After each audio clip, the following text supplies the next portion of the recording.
Oke guys, assalamualaikum warahmatullahi wabarakatuh. Apa kabar kalian semua seluruh subscriber setia di channel ini? Aku pengen ngedoain dulu kalian masih dalam keadaan sehat walafiat dan masih tetap semangat tentunya.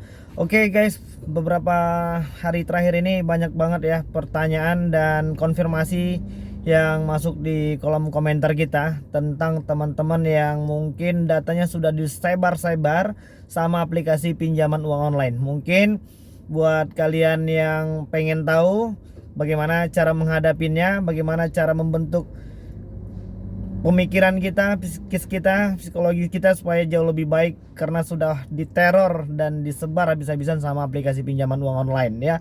Dan buat kalian yang mungkin belum menekan tombol subscribe, silahkan ditekan dulu tombol subscribe dan tanda loncengnya supaya kalian gak ketinggalan semua notifikasi video-video terbaru dari channel kita secara gratis.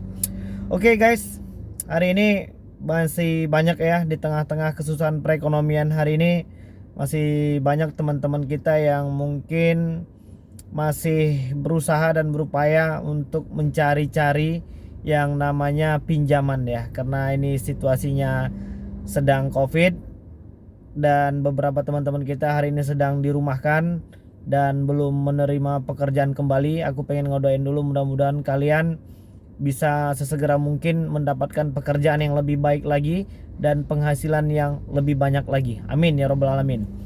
Oke, hari ini teman-teman yang mungkin sudah mengalami yang namanya disebar-sebar data sama aplikasi pinjaman uang online karena kita gagal bayar, aku pengen ngingatin tetaplah berpikir positif dan membuang rasa takut yang ada di dalam pikiran kalian. Rasa takut itu kita yang ciptakan. Jadi ketika kita bisa menghapus itu dari dalam benak pikiran kita, maka situasi psikologis kita akan jauh lebih tenang. Ketika kita dalam keadaan tenang, maka kita akan mampu menghasilkan pemikiran-pemikiran yang lebih positif. Jadi tetap tenang dulu. Tarik nafas dalam-dalam dan berpikirlah ke depan. Mungkin beberapa pertanyaan ingin meminta solusi ya. Bagaimana ketika data-data yang sudah disebar, apa yang harus dilakukan? Jawabannya nggak ada. Jadi setelah data-data disebar, setelah harga diri kita diinjak-injak sama aplikasi pinjaman uang online, setelah kita dipermalukan habis-habisan, dicaci, dimaki, dihina dan lain sebagainya, ya solusinya cuma satu sih. Ganti nomor kalian. Karena mereka juga sudah melanggar semua peraturan yang sudah ditetapkan oleh OJK. Jadi ganti saja dulu nomornya. Atau mungkin banyak alasan ya bang, itu nomornya nomor pekerjaan, atau mungkin itu nomornya nomor penting, nomornya udah lama banget ya, kalian bisa nonaktifkan secara sementara. Artinya seperti ini, ketika di jam-jam kerja jangan diaktifkan. Jadi kalau sudah malam kalian pengen tahu info-info terbaru, ya kalian bisa aktifkan. Atau mungkin kalian bisa memberikan nomor cadangan kalian kepada semua relasi kalian yang mungkin saat ini sudah mengetahui nomor kalian tersebut. Kalau sudah terlanjur disebar-sebar data, sudah dipermalukan, sudah dihina, dicaci, dimaki, ya kita mau bilang apa? Jadi sekarang bagaimana kedepannya kita membentuk kehidupan yang jauh lebih baik lagi.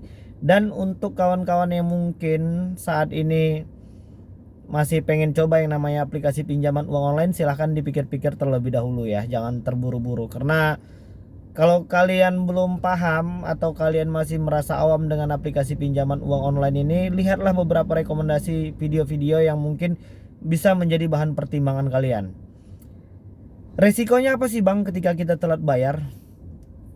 Apa ya? Ketika kita ingin melakukan pengajuan pinjaman uang online tadi, KTP dan data-data yang kita serahkan kepada mereka itu juga merupakan sebuah jaminan.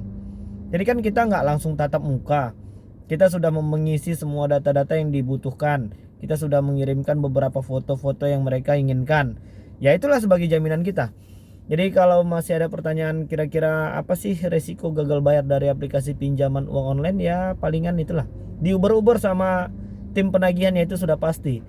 Dan yang namanya kontak darurat yang kita cantumkan itu sudah pasti dihubungin ya.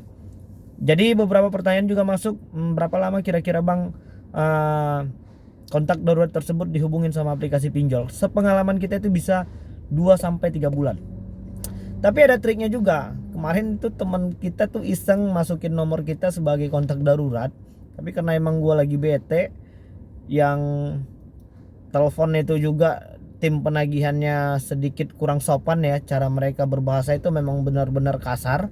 Jadi gue ngeladeninnya juga dengan cara yang kasar. Caranya cukup gampang sebenarnya. Ketika mereka bilang dengan bapak ini kenal dengan ini, kenal, gua bilang, terus nomor Anda dicantumkan sebagai kontak darurat. Iya benar. Terus kenapa? Beliau yang bersangkutan sedang telat bayar atau mungkin gagal bayar atau belum membayarkan tagihannya. Iya, kenapa? Terus saya bilang, kemarin waktu kalian ngasih pinjaman ke dia ada konfirmasi enggak ke saya? Sekarang tiba-tiba ketika dia belum bayar hutangnya, nagihnya ke kita. Enggak pak, kita cuman minta tolong disampaikan.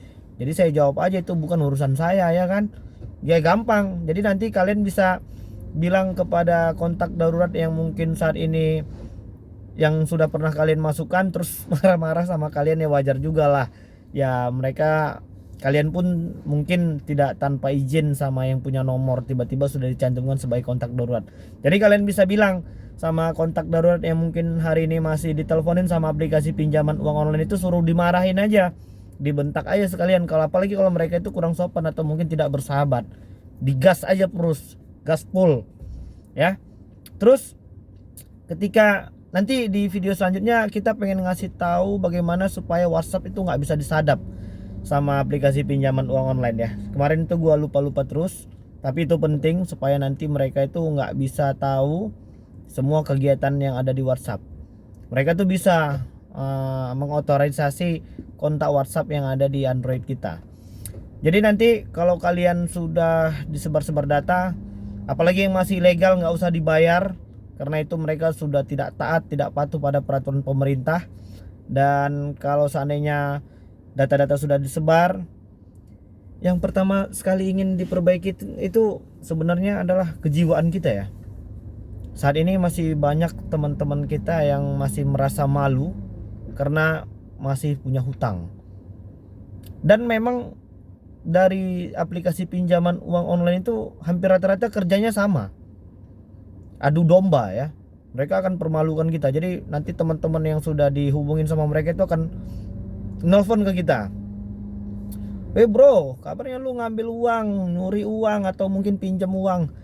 Jawabannya gampang, supaya nanti kita tuh sedikit bisa lebih memperbaiki kejiwaan kita ya. Kalian tinggal bilang aja nomor handphone kalian tuh disadap atau mungkin hilang atau lain sebagainya, dan nonaktifkan saja nomor kalian tersebut. Pokoknya mindset yang pertama diperbaiki itu adalah buang rasa takut, dan yang kedua nggak perlu malu untuk mengakui kalau kalian memang punya hutang. Jadi nanti itu kan terkadang banyak orang hanya sekedar pengen tahu ya, bukan malah membantu solusi. Dan itulah yang membuat kita semakin panik. Banyak orang yang bertanya ke kita, benar nggak lu ngambil uang, nyuri uang atau mungkin pinjam uang? Bilang aja iya. Ya emang benar kita tuh minjem uang kan. Tapi memang karena kita saat ini tingkat kemampuan membayar kita juga memang masih dalam kondisi perekonomian yang kurang baik. Terus apalagi ya, ya memang mereka pun masih ilegal, atau mungkin cara mereka meminta itu sudah tidak pantas, atau mereka sudah menyebarkan data dan melanggar beberapa ketentuan dari OJK yang nggak usah dibayar. Akuin saja kalau kita memang punya hutang. Jadi nanti setelah kita bisa membuka diri, kita akan menemukan kekuatan-kekuatan positif untuk bisa berpikir jauh lebih baik. Jadi kalau ada yang nanya-nanya, ya bener lu ngutang, iya, bilang aja ya emang gua ngutang, tapi sekarang udah nggak lagi, bilang aja gitu. Atau mungkin handphone gua diambil gitu kan, tapi ada foto-foto lu di situ. Iya, kemarin tuh ada memang minjam, tapi memang itu kebetulan masih ilegal ya, jadi nggak perlu dibayar kata pemerintah, bilang aja begitu. Jadi yang pertama jangan malu lah. Kalau kita memang punya hutang, ya udah akuin aja, toh data kita udah disebar-sebar, tapi nggak usah dibayar sama aplikasi pinjaman uang online yang masih ilegal itu ya. Jadi yang penting tetap semangat. Jadi nanti kalian bisa langsung bertanya di kolom komentar yang baru, jangan nimbrung di kolom komentar orang lain, nanti pemberitahuannya ke kita nggak masuk. Jadi di komentar yang baru ya, supaya nanti kita bisa langsung jawab pertanyaan kawan-kawan yang lain. Oke, jadi mungkin itu dulu. Assalamualaikum warahmatullahi wabarakatuh.